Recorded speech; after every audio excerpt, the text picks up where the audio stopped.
Welcome to the Restaurant Boiler Room, Season 5, Episode 6. I'm your host, Rick Ormsby, Managing Director at Unbridled Capital. Today, in the Boiler Room, I'll be combing through the recent survey results from 39 lender responses regarding the State of the Union on the current environment for franchise M&A lending as of July 2023. The Restaurant Boiler Room is a one-stop shop for multi-million-dollar merger and acquisition activity and financial complexities affecting the franchise restaurant industry. We talk money, deals, valuations, and risk, delivered to the front door of franchisees, private equity firms, family offices, large investors, and franchisors on a monthly basis. Feel free to find all of our content at Unbridled Capital's website at www.unbridledcapital.com. Now, let's enter the boiler room. Well, hello, everybody, and thanks so much for tuning in. Let's see, as of today, it's the day before the 4th of July. You'll probably be hearing this in a couple of weeks, so it's always delayed a bit. But happy 4th of July, man. This is kind of one of my favorite holidays. I love them coming cheesy like this, I suppose. I love the old America songs that we all learned as kids. I kind of just love to hear those replayed on the 4th of July and watch the fireworks and eat the hot dogs and hamburgers, all the good stuff, right? So hope you all had a nice 4th of July. In Pensacola here where we live, they do a huge Blue Angels show twice a year because the Naval Air Station Pensacola is right down the road.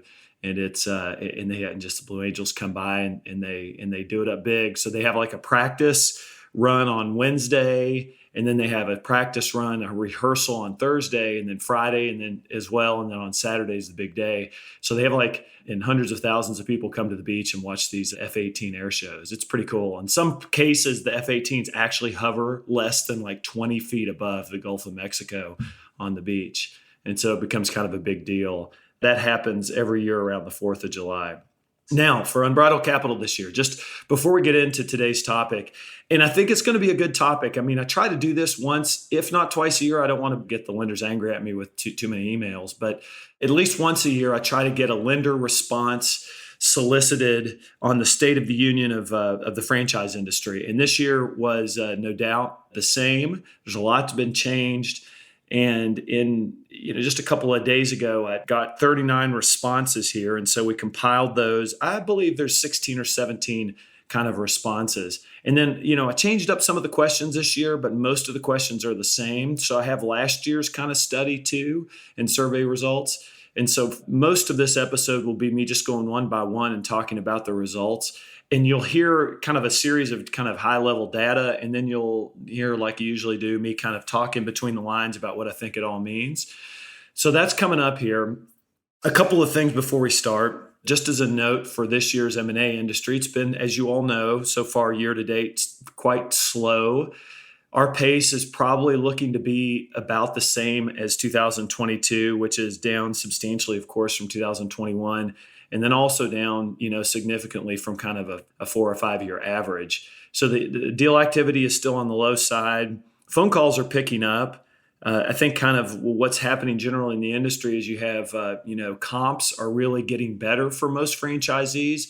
They were slow in many cases to take pricing. And so 2022 was rough because commodity costs moved up so much and sales were trailing because of the commodity cost increases. In other words, franchisees saw the costs increase and they immediately 2 or 3 or 4 periods thereafter started raising their prices.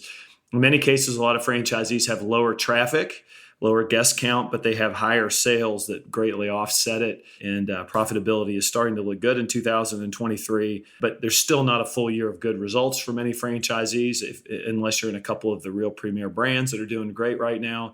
So for that reason, and with increased interest rates and a little bit less availability of capital, you see kind of like a little bit of a quiet market. I think this is going to improve and increase in 2023 as we move towards Q3 and Q4. We're just going to have to see and watch it.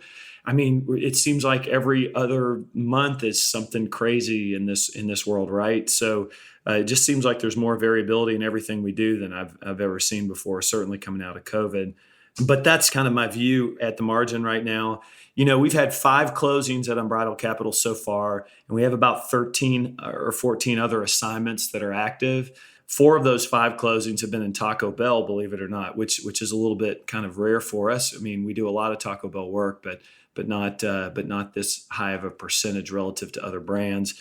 We've got assignments right now in Taco Bell, Pizza Hut, KFC, Burger King, Freddy's, Popeyes, Little Caesars. Possible assignments upcoming in Sonic, Panera, and Wendy's, and then several non-restaurant franchise deals that are out there too, of various sizes, some really large, some first-generation franchisees that are small and medium-sized, sellers, founder-owned businesses, and some private equity family-owned businesses that are either looking for a new equity partner or looking to sell their investments. So it's really a variety and array of different types of assignments out there in the marketplace, but I do think it should pick up. It's stayed again a little bit slow. 2 of our most recent assignments I'll tell you about just recently. One was just a 6-unit Taco Bell assignment that a franchisee in the Midwest sold to an existing franchisee, Shamrock TBC Incorporated, led by Dan McGew. And Dan is actually a second-generation franchisee in the Taco Bell and KFC brand. His dad, Steve, started the business in Illinois years ago, and is a wonderful man who just recently, passed away. Was a friend of mine, and Dan is a really just one of these exciting young franchisees who's taken the family business and intends to grow it. So congratulations to him. He kind of, so that was one assignment, and then we were also involved recently in a Wingstop deal. It was a 20-unit Wingstop transaction in Ohio that was sold from a franchisee who, it's interesting. This franchisee is a great guy, and he started off in the Northeast with a big Northeast Ivy League degree and a lot of great work experience in the financial industry, and then became a franchisee. And he did it differently than other franchisees do. He did it by kind of becoming an operator and a franchisee himself in the Wingstop brand, instead of like finding a family office and buying 50 or 60 or 100 locations and being the franchisee of record and being the president and CEO of the company, but not actually putting on your boots and actually building stores and operating in the stores. But this franchisee did. And, the Wingstop brand was one of those incredible brands that really, has grown recently. I mean, they had a bad swing of things in 2021 in the early part of 22 with really incredible wing pricing. I mean, wing pricing almost doubled. And so food costs at that time were in the low to mid 40s, which is a business that's kind of difficult to make money when your food costs are that high. But now as wing pricing has basically dropped in half in many cases across some of these brands, and the brand has done so well, Wingstop particularly, because of their model is so heavily digital, right? I mean, this Wingstop's not really, it almost functions like an IT or a digital services company, more than it does a restaurant company. In that way, it kind of thinks a little bit and acts a little bit like a Domino's or a Starbucks instead of the other brands. They have such a high digital penetration, small footprint, small cost to get the new units open, and high growth rates. So all those things kind of make the brand a little unique, and it's grown a lot, right? So it's not as big of a deal to go from 2 or 3 units and then to build 3 or 4 a year, even if you're a small operator, and to do so relatively cost effectively and quickly if you can find strip center locations, and then you just go for it, right? And you get the stores open. And so he had built 20 locations in the Cleveland and Columbus areas, and really had done a great job with it. And we were able to sell that company. It was big pricing. You've heard me talk a lot about some of the premier brands. This was a premier kind of multiple paid for a Wingstop business, largely because of the huge sales growth increases and also the availability of new unit growth in the brand, which is different again from some of the more legacy brands out there that have been around for 60 or 70 years. Go drive down a street in your hometown and see some of these brands that were been around a long time. And what I think you'll find is, it's hard to find some of these legacy brands and to dot them across the country because they've already been dotted across the country by various franchisees, and their growth rate on a new unit growth perspective is just relatively low. It's just necessarily how it is. They've already been built out. But some of the new concepts that are a little more asset light and a little more friendly to digital have proven to be ones that can grow. And I think that's what excites people, is if they can add new units and do so at a pretty profitable clip. And so that really kind of showed up in this transaction. We hadn't done much Wingstop business before, but it's a great deal. Big prices, lots of interest, and kind of want to do more of it. So those are a couple of recent assignments for us. And with that, and then we just closed a almost 30 unit Taco Bell business. I'll talk more about that in the next podcast. But that was also a very heavily subscribed deal in a major metro U.S. market, and had kind of record prices. Both the Taco Bell and Wingstop businesses were trading above 10 times EBITDA on a historical TTM basis. So big numbers, especially as you look at interest rates being so high. You wouldn't expect it to be that way. Like I've said in the past, though, a combination of things. The cream rises to the top when you have really good assets and businesses, right? That would be the first thing. And the second thing is that when there is a scarcity of supply, there are always people who want to buy things. And so when there's a real scarcity of supply, the pricing, the demand's high and the pricing stays high. May change a little bit as the P&L gets fuller as we head towards the end of the year, A, and B, we continue to feel the effects of interest rates and a little bit of a credit squeeze. And then C, we see more deals on the market. I mean, those three things may cool off the multiples a little bit as we move forward. We'll see how that progresses, especially as we move into 2024. Okay, so now I want to just chat a little bit about this lender survey results, just so you guys get a bit of perspective here. So we posed these 15, 16, 17 questions to lenders, sent it out. We had 35 responses last year and 39 responses this year. And that's one thing. And we put out this survey on email to everyone on our email database. I think it's really valuable. Last year, it got picked up by the Restaurant Monitor and Franchise Times, and they published a lot of the results of the article in their monthly publication. So check that out. I think that was maybe in October of last year. The goal is to keep this thing going. I mean, the survey results do help the franchisees, give them directional understanding. Most franchisees, if you're not in the business, not all, but most franchisees who borrow money from lenders have to have both, money for their businesses, and most of these loans have like a 5-year term, sometimes a 7-year term on them, but most of them are only for a certain term that's shorter than the amortization of their business, forcing them to have to refinance their business every 5 to 7 years or so.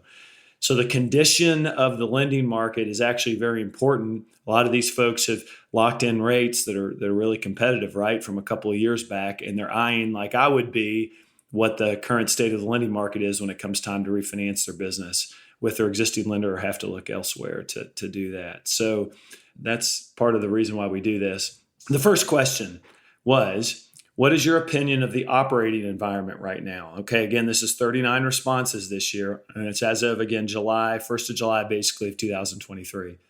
So about 50% of the responses said difficult but improving. Operating environment's difficult but improving. 25% said normal, just a bit challenged. And then you had a kind of an even keel. The remaining 25% was divvied up between difficult and likely to get worse, or a multi-year correction could be in motion, which I thought was interesting. And I think the takeaway here as you look at the October 2022 results was, you have a larger percentage of people who say that the current operating environment could be a multi-year correction or could likely get worse. Not significantly, but that portion of the crowd has grown. And then also that was back from our June 2022 survey. From October of last year, from October of last year, actually the number has shrunk. And I guess the takeaway here would be that the mood of the lenders is actually, and pardon again, that the mood has actually improved a little bit. That difficulty or likely to get worse or multi-year correction was about 25%, but it was more like 40% in October. So it's actually dropped, which means that more people think that the environment is normal. I was pleased to hear that. We're still in a position where 25% of the people think, the respondents think, that we're in kind of negative time. So it's interesting to watch. There seems to be a bit of a bifurcation amongst the lenders too, which is something that I've kind of been watching as I've gone to these conventions this year and talked to the lenders. You'll have some lenders who are either open for business and lending. You'll have some that say they're open for business and lending, but really aren't. And then you have some that are generally pretty cautious. And I think that kind of goes alongside with the results here. The second question was, what is your opinion of the likelihood and severity of a recession? So let's say we had about, it was kind of a third. A third said recession is possible. A third said recession is very likely, bounce back quickly. And then a third said recession is very likely, effects are going to be somewhat lingering. And I think, again, that if I look back to October of 2022, the results are, clearly a little bit better. I mean, if we look back then, I think we felt like, and I did at least, that we would hit a recession a lot quicker and more forcefully than we really have. I mean, it's been, as I look back on it, and I'm not overly optimistic necessarily, but I think I would have said last year that we would have been in a worse place than we are from a cooling down of the economy perspective. So that's question number 2. Question number 3, how many new corporate borrowers or new customers have you added in the past 6 months? And this was kind of a new question that we started to ask. So about 44% of the respondents said they only have between 2 or 4 new buyers and new customers or borrowers in the next 6 months. And then you have another 18% have 0 to 1. So that's over 60% of the respondents said they have between 0 and 4 new clients or customers in the past 6 months. And likely that's not 0 and 4. Likely the average of that is 1 or 2. So 60% of the respondents only have a couple of new customers or less, right? That's not necessarily indicative of how difficult the market is. It may somewhat be, indicative too of the lack of volume of opportunities, but it's very notable nonetheless, right? And then you have about a quarter of the respondents said they have 5 or 6 new customers that they've added in the past 6 months.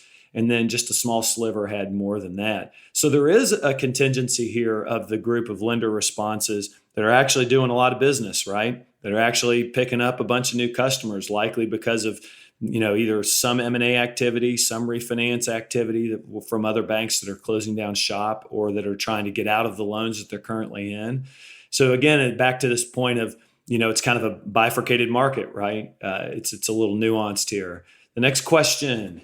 How many new corporate borrowers or customers have you added in the past 12 months? These results are kind of similar, although, over 44% of the customers said between 5 and 6. Over 44% of the lenders said between 5 and 6 new customers. So, but the allocation looks about the same. Again, I've come to the same conclusion that over the last 12 months, there's been a contingency of folks that are lending.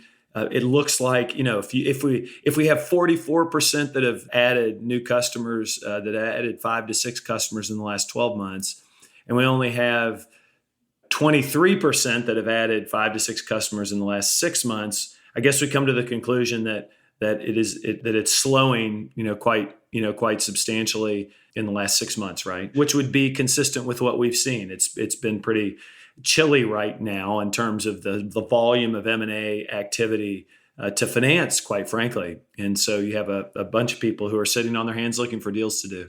Okay, next is how much is your loan volume currently dropping because of rising rates or weaker credit?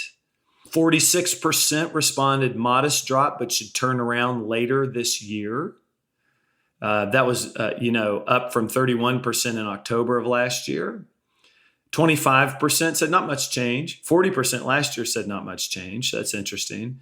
And then about 25% said things are chilly right now, or there's a modest drop that'll get worse, which is pretty similar to what it was back in October.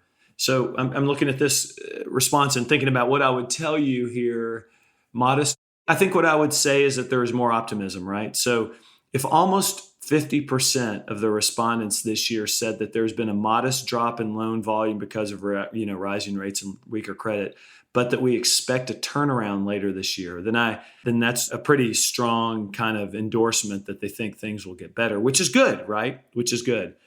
I guess I would also say that these respondents are largely the people who are trying to make loans at banks. I don't have as much, kind of access to the special asset division, kind of people who do workouts or the underwriters of these lenders. I wonder if their responses would be different than kind of the more out front salesy people within these banks who are trying to get more deals. But there's probably a little bit of a positive optimism or spin on some of the responses here. You know what I mean? But I think that's a fairly good sign. Okay, the next one is how many franchise M&A deals are you personally trying to fund right now? Interesting one. So 30% say 0 to 1. Wow. That's that's a big number. Back in October, it was 67% said 0 to 3. We changed the results here. This year, 28%, almost 30% have between 0 and 1 M&A deals that they're currently trying to fund. My guess is that most of them are 0, so that's a big percentage. And then 46% say between 2 to 4 deals they're trying to personally fund right now. And then the remaining 25% or so have between 5 and 8 or more deals that they're personally trying to fund.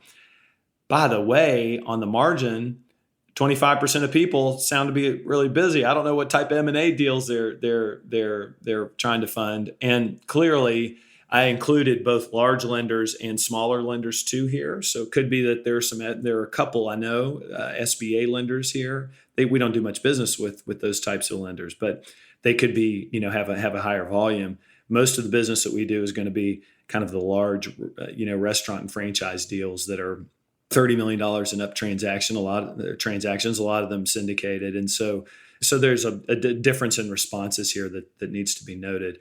But still, there seems to be some optimism and a lot of lending in a small portion of this market. And then there's a big chunk of the market that's doing nothing, and then there's the majority of the market that's doing between 2 and 4 deals right now. Okay, the next response is, in the past year, how many of your M&A deals have been retraded, repriced, or restructured? Good question, right? 36% said a few, but isolated in circumstance or brand. 30% say some have been retraded, repriced, or restructured. 25% said not many, no change from normal. And then 8% said many or most. As I look back to October of last year, the results are somewhat similar. So not really meaningful to note the differences. So how do I feel about this? Well, historically speaking, on the deals Unbridled Capital does, I would say that very few of our deals get retraded. Now, maybe it's the case that we are working with higher quality clients. Maybe we're just good at what we do. I'm sure that's part of it, all of that. So I would probably, in a normal 10-year window, look personally at our deals and say, I would look at the results here and think they're a little bit negative, that there's been more retrading, repricing, and restructuring than normal. This is certainly what I would say, just anecdotally, by eyeballing the current state of the marketplace. So for the survey results to say 30% say some deals are, and then another 8% say many are, 25% say not many from normal, and then 36% say a few, but only isolated to the brand or circumstance. That certainly seems to be more than normal. I do make note of a lot of the difficulty in getting some of these deals closed is brand specific. So that 36% doesn't surprise me a bit. I mean, as you all see in the headlines and read in the tea leaves, right? There have been certain brands that have been really been performing poorly. They're harder to finance. They're harder to get closed. And so we've seen alternative financing structures, a lot of seller financing, kind of creative ways, to do earnouts and things like that. Kind of unconventional lenders coming into the space to take down some of these deals. They might be distressed. They may be larger and not have a home necessarily. It's hard to do a bank syndicate in a difficult brand that has, a big need to be financed. But it's going to take like 6 or 7 lenders to do it, and to get all of them on board when you're above the kind of the $35 million threshold. It's difficult to do in certain brands right now. So I do think there's nuanced news here. I mean, it's kind of the same thing that if you're kind of in the brands that have been languishing and there's a lot of M&A, distressed M&A out there in that brand at this time, it's going to be harder to get your deal closed through a lender without it getting repriced along the way. Whereas, some of the brands that are performing well, it's just the opposite. They'll sail through if performance is good and there's a lot of demand from the lenders. How many of your deals are not reaching closing? 39 responses here. 46.2% said a few are not reaching closing, but just isolated to brand or circumstance. Again, I think it's consistent with my last commentary. 25% say not many, no change from normal. 15% say some, and 12.5% say many or most aren't reaching closing. I think this, again, is kind of consistent with the comment in the survey results from above about retrading, repricing, and restructuring deals. Pretty similar, right? So you have kind of a mishmash of responses. Leads me to the same place. If you're in certain brands that are difficult, deals aren't going to be easy to close. In a quarter of the respondents, it's no change from normal. 13% are saying many or most of my deals aren't reaching closing, which is a little bit higher, obviously, than normal would be. But I think it shows a mixed bag. If you're willing to be a participant in a syndicated credit facility in the past, would you today? This is a new question that we asked this time. And I think it's an interesting one. So if you were willing to be a participant in a syndicated credit facility in the past, would you today? In other words, if it's a big deal called a $100 million deal and it needed a lead lender to take $35 million and then like four other lenders to take the remaining $65 million, would you be willing to participate if you were one of those junior lenders coming in on it? And so here's the answer. 44% said yes, but only with depository participation.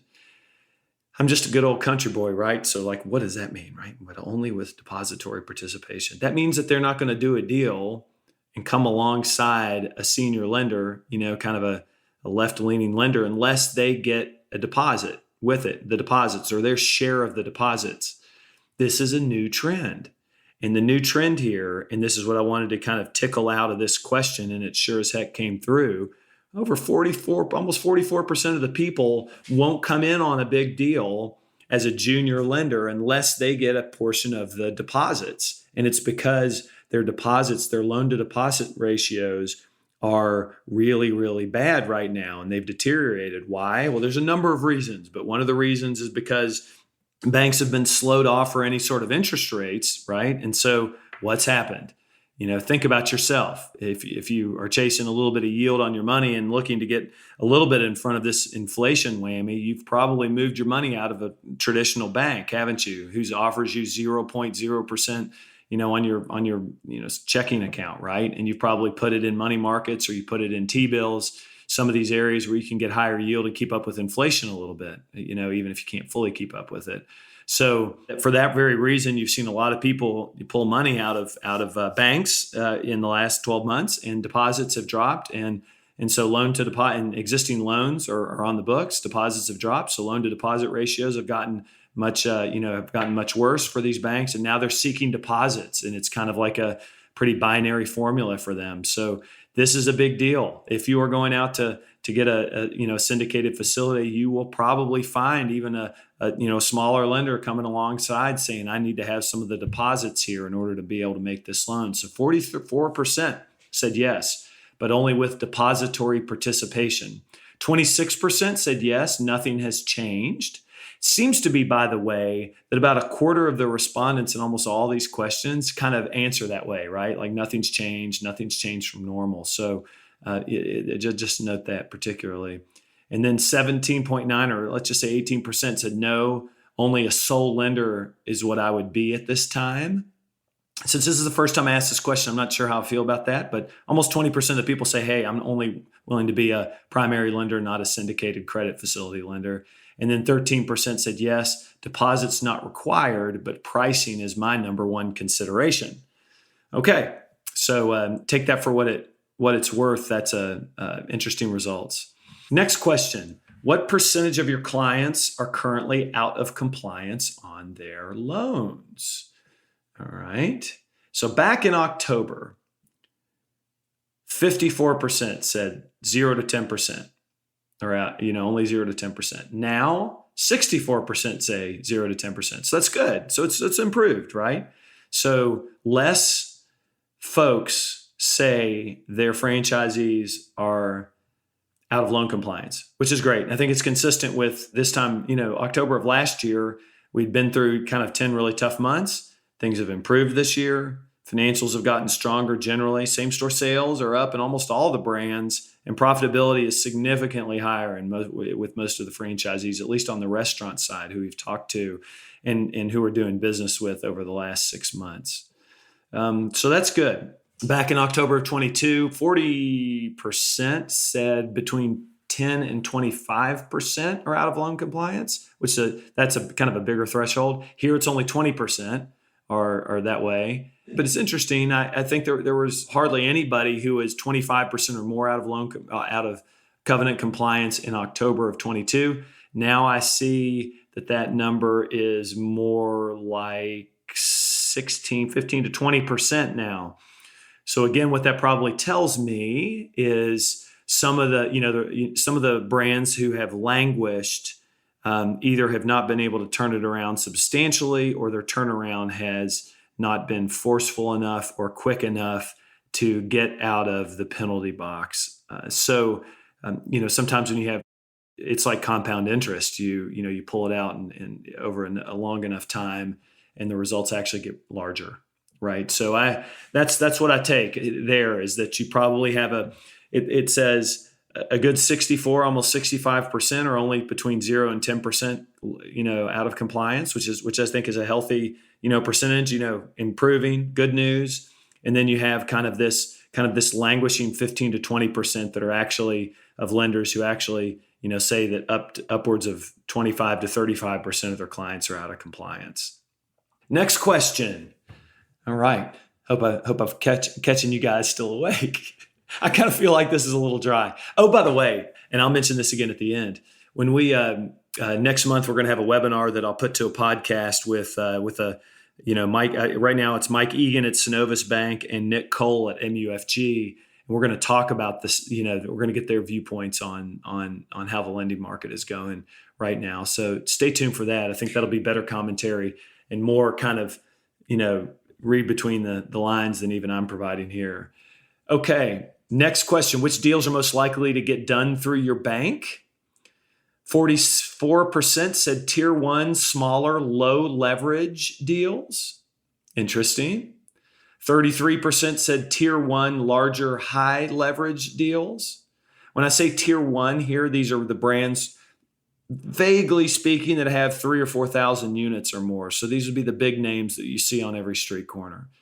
So fully 77% are wanting to loan into tier 1. And then you have 20% who are wanting to loan into tier 2, larger, low leverage deals. And those would be the second tier. So you do have a nice, and this is, if you're listening to this and you're a franchisee and you're not a tier 1 lender, you can go to call the big names. And oftentimes the big names, the big banking names aren't going to want to loan to you because you're not one of their tier 1 brands that are approved from the top down. But this survey seems to indicate to me something I've already known, that there's probably 1/5 of the lenders really want to work with the larger, low leverage tier 2 clients. And there's a market there. It may have to be like dug through a little bit, right? Find the needle in the haystack with which lender wants to work on a brand that has 1,000 units and you're a 50-unit franchisee who wants to buy another 50-unit franchisee in that brand, for example. But that market does exist. You just have to look for it. Otherwise, the kind of, you kind of see an equal, no, you don't. You see about 2/3 of the responses want to do low leverage deals, and a third want to do higher leverage, larger tier 1 deals. I can imagine, like, for example, on the higher leverage deals, like the Taco Bells of the world, some of the lenders are really focused on the higher quality deals, and those come with higher leverages because the prices are higher, right? So that may be an indication of lenders being more comfortable with the more premier brands, at least from a recent perspective. Good results there. Let's see. What segment are you most positive on right now? And the choices were pizza, burgers, chicken, Mexican, and specialty. Okay, pizza, 7.7%. 8% of respondents said pizza they're the most positive on. Burgers, 23%. Chicken, 28%. Mexican, 28%, and specialty, which would be basically all others, 13%. I said specialty because there's a big movement with some of these, sub shop brands and some of these, other kind of growth, emerging market kind of brands or smaller brands that have been growing unit count a lot. And so that is not, though, a primary focus here. The most positive on it seems like either Mexican, again, AKA Taco Bell, I'm sure is most of this response, or 28% is on chicken. And, goodness gracious, the chicken space continues to like really over-index, doesn't it? I mean, it seems like every day that, you hear more positive news on Zaxby's or Raising Cane's or Chick-fil-A, and you have some of the historic brands that have given up some market share. But you still have big brands like KFC and certainly Popeyes and some of the others. But the chicken segment has just really grown tremendously. It's been a good place to be, and it certainly is competitive now, isn't it? You see one of these chicken brands on every street corner, but still lenders are pretty positive in those. So when you consider chicken, burgers, and Mexican, you make up what? Over 80% of the responses here, leaving the remaining 20% to be either pizza or specialty. And so I'm hopeful that pizza will kick back up in there because pizza, I think, is an area that's on a pretty decent upswing, at least with my good friends at Pizza Hut. And I'm happy for them that they've seen some great sales growth this year and some good promotions and some good traction. Some of the other pizza concepts have languished a little bit this year in terms of same-store sales and profitability. Some of it's coming off some of the highs that they've had, a little bit of competition these days, right, from third-party delivery like DoorDash and Uber Eats. In other words, you used to only be able to get a pizza to your front door 5 years ago, but now you can get everything from a taco to a coffee, delivered to you now. So I think that's eaten into some of the pizza business a little bit, but I've got good hope that that'll improve a little bit for our pizza folks here coming forward. Another question, just a few more. What part of the loan process is getting the most scrutiny from your risk department? There are 4 choices: interest rates and fees, amortization and term, deposits and ancillary business, and personal guarantees. Now, if you're awake and paying attention, you should be able to guess which one's going to get the most answers. Yes, 41% is deposits and ancillary business. Again, banks saying, I need to have your deposits, your piddly deposits, because most people pay on credit card. There's not a whole lot of deposits that are going to come in, but I need those little deposits or a portion of those little deposits in this industry in order to make a loan. So that's something to keep in mind. 31% say interest rate and fees, 20% say amortization and term, and only 7.7% say personal guarantees. So isn't that interesting? That's some news that you might be able to use to your advantage when you're negotiating a loan. Maybe the personal guarantee isn't as big of a deal. Maybe it's certainly less of a deal than some of these other things. So if you're negotiating with a bank, maybe you can use that to your advantage if a personal guarantee removal, burn off, or not inclusion is something that is important to you. Okay. Next one, what metric is the most important metric to you right now? This is one of 3 more questions. So there are 3 answers. A, debt to EBITDA. B, fixed charge coverage ratios. And C, lease adjusted leverage. Okay, so lease adjusted leverage came in number 1 at 39%. Basically no change from last year. Fixed charge coverage is 33%. It was 40% last year. And so that has become, and I think what's happened was, although fixed charge coverage ratio kind of bears the weight of interest expense a little bit more, I'm actually surprised by that answer. I would have expected that number to stay the same or increase since interest rates have been higher. It would have been my supposition that lease adjusted leverage would have given up more of its lead to fixed charge coverage ratios in terms of compliance and metrics for making loans as interest rates have increased, but maybe not. And then debt to EBITDA was 20%. Now it's 28%. There's been a little bit of an increase in the debt to EBITDA calculation as a factor for making a loan. Not necessarily a surprise in a market where we're getting a little bit more conservative and a little bit more scared to make loans. Okay, what's your expectation on lease-adjusted leverage movement in the next 12 months? All right, kind of a geeky question. This is, again, but barely so, the most prevalent kind of term or metric that lenders are using to make their loans to figure out how much they're willing to advance to a client and at what interest rate, basically, too, on a transaction, whether it's just a refinancing of their business or an acquisition to add on, new restaurants or new profit streams to their business. So for lease adjusted leverage, 55% said we expect it to drop between 15 to 25 basis points lower. What that means is that it will be harder to buy a business or finance a business with the same down payment if the lease adjusted leverage drops. So you can so that the respondents are basically 0 to 15%, 0 to 15 basis point drop. That's A. B is 15 to 25 basis point drop.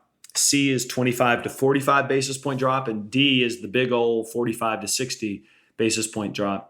And you had 54% were in the 15 to 25 basis point lower range. And then you had a little over, 20% were 0 to 15% lower, so not much change. 20% were at 25 to 45 basis point lower, which is pretty negative, and then just a very small sliver for the worst kind of metric. So, I guess if I look at this, I come to the conclusion that lenders are going to tighten that calculation and that metric a little bit. Probably the average of all of this stuff might be somewhere around 25 basis points. I don't know. It looks like it. So if you were, at a 5.25 to 5.75 lease adjusted leverage, depending on kind of the brand, the history, the success, the kind of the metrics of the transaction, you might kind of generally feel like by the end of the year it would move down to 5 to 5.5 times or, lease adjusted leverage. So what does that mean? That amount of movement likely means that that it'll be, if you have embedded equity, it may not be as big of a deal for you, but if you're coming out of your pocket with new equity to buy a transaction, it likely means there's going to be a slight uptick of down payment, equity you're going to have to bring to the business, or a little bit of a strip of financing in the middle. Or potentially the price may have to either be negotiated lower slightly, maybe let's call it by 5%, who knows, or there might need to be a little sliver of seller financing or earnout to make the purchase price. None of this stuff should be surprising. And then the last question, again, also had 39 respondents, are based on the Fed's actions, where do you see interest rates settling in the next 6 to 9 months? All right. So you had A was 0 to 25 basis points higher. All these answers are higher, right? B is 25 to 50 basis points higher. C is 50 to 100 basis points higher. And then D is 100 or more basis points higher, of which there were no D answers. So A had 33%. So 33% of the respondents said 0 to 25 basis points increase. And then we had 41% said 25 to 50 basis points increase higher. And then you had 25% who said 50 to 100 basis points higher from here. And of course, that has come down a little bit from this time last year, from October of last year, simply because we've already seen quite a few interest rate hikes. And it indicates what we all know, that there's probably a little more to go, but that we might be closer to the end of the interest rate increasing environment. Who knows? I guess we'll have to continue to see. But that's at least the expectation relative to last year's study for these lenders. So as we kind of conclude here, I would again kind of remind you that next month, keep an eye out if you're on our email distribution list. We're going to be doing a webinar with, right now it's Mike Egan at Synovus Bank and Nick Cole at MUFG, and we'll be going through kind of just their views on the lending market, which I think will be a good one. I'm also toying around with a podcast later this summer on the difference between an asset sale and a stock sale in a transaction, and the difference in process that's driven by the smallest types of M&A transactions, mid-sized asset-based kind of asset deals, and then the larger private equity type of M&A transactions, the differences between them as it comes to transactions, due diligence, and all that stuff. So I think that'll be an interesting one. That'll probably come out in early September. But other than that, I guess in closing, I would say the general takeaway from this survey is things seem to be getting a little bit better. Lenders are not very busy. There's not a lot of deals in the marketplace, but it sounds like if there's a modest uptick in activity, that there's going to be folks there like to do these transactions. It feels like the lease adjusted leverage will come down a little bit. It feels like for syndicated deals, and certainly maybe with other lenders too, that you're going to have to come up with some deposits to satisfy them, because that's a big hot button since their loan to deposit ratios have changed so much over the last 9 months. And it also sounds like there is a pocket of negativity that is driven by, and positivity that are driven by, the specific differences in the brands. Some brands have done really well, and there are lenders ready to go aggressive with them right now at high leverage and with great terms, where there's also a sliver that is bad and getting worse. And those types of brands have been unable, it looks like, in many instances, to dig out of the hole that was created during COVID. Stay tuned. If there's any questions that we can ever answer, you can always reach out to us on our website, or you can call me or our staff otherwise. And I hope you guys enjoy the rest of this July, and look forward to talking to you soon. Take care. Thanks so much for entering the Boiler Room today. You can find our podcasts on iTunes, Google Play, Stitcher, TuneIn, and Spotify. If you like these podcasts, please listen, rate, and review. I also encourage you to visit our website at www.unbridledcapital.com for the best franchise M&A and financial resources in the industry. Our website includes webinars, podcasts, videos, white papers, and a list of our past M&A transactions. Please note that neither Rick Ormsby nor Unbridled Capital Advisors LLC give legal, financial, or tax advice. These podcasts represent opinions that have been prepared for informational purposes only. We expressly disclaim any and all liabilities that may be based on such information, errors therein, or omissions therefrom.